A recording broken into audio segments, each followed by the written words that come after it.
ધોરણ 10ના અગાઉના બોર્ડના પ્રશ્નપત્ર પૂછાયેલા તથા મોસ્ટ આઈએમપી પ્રશ્નપત્રને શું કરવાનું છે? પ્રેક્ટિસ કરવાની છે. અને ધોરણ 10ના જે ગણિત બેઝિકમાં તમને વિભાગ બી 25 થી 37માં જે પણ પ્રશ્ન પૂછાય છે ત્યાં આગળ આપણે શું કરવાનું છે? સોલ્યુશન કરવાનું છે. તો વિદ્યાર્થી મિત્રો, આ કે બીજા 23-24ના પેપર સેટની આધારભૂત રચનામાંથી પૂછાયેલો જે પ્રશ્ન છે અને કેટલા માર્કમાં પૂછાય છે? 2 માર્કમાં પ્રશ્ન પૂછાય છે.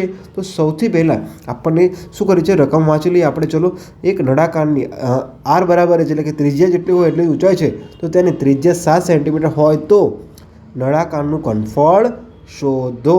તો આગળ પ્રશ્ન એવો આપણને કીધો છે.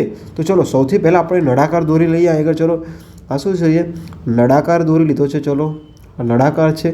તો આગળ શું કીધું છે? ત્રિજ્યા. તો ત્રિજ્યા એટલે શું કહેવાય? આરે જે ત્રિજ્યા શું કહેવાય? આ વિદ્યાર્થી મિત્રો શું કહેવાય? ત્રિજ્યા આર. અને આને શું કહેવાય? ઊંચાઈ એચ કહેવાય. તો જેટલી આર બરાબર એચનો મતલબ શું થાય છે? કે જે ધારો કે આર 7 છે તો આ પણ 7 હોય, એટલે કે આ 7 છે તો આ શું છે? 7 છે. ખબર પડી ગઈ? હા. તો હવે નળાકારના ઘનફળનું સૂત્ર શું છે વિદ્યાર્થી મિત્રો? તો નળાકારના ઘનફળનું સૂત્ર શું છે? નળાકારના ઘનફળનું સૂત્ર શું છે?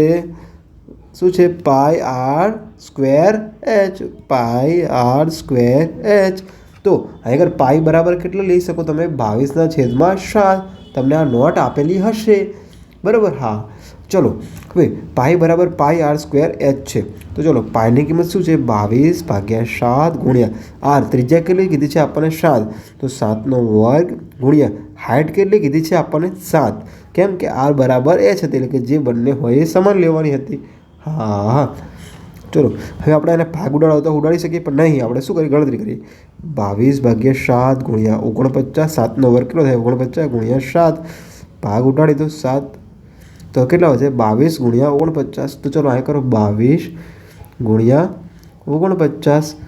તો ચલો, હવે અહીંયા આપણે ગુણાકાર કરીએ. તો 4 દુ 8. 4 દુ 8. ઓકે. હા, 4 દુ 8. હવે શું હશે? 9નો કરીએ ગુણાકાર. ઓકે. 9 દુ 18. 9 8 વધી પડી 1. 9 દુ 18 વધી પડી 1. બરાબર? હા. ચલો, 9 દુ 18 ને 1 19. ચલો, હા. 8 8 ને 8 16 ને 17 7 વધી પડી 1. 8 ને 2 10. એટલે કે શું આવશે? 10 78. તો અહીંયા આપણે જવાબ શું આવશે? 10 78. હા સાહેબ. ચલો, કેટલો આવે? 10 78.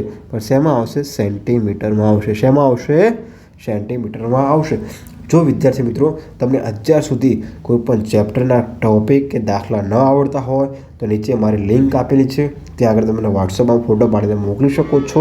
બનતો પ્રયાસ કરીને તમને વિડીયો ક્લાસ ત્યાં આગળ હું પ્રોવાઈડ કરાવી આપું. કેમ? મારો એક જ એવો પ્રયાસ છે કે શિક્ષણનો ધંધો શું થવો જોઈએ?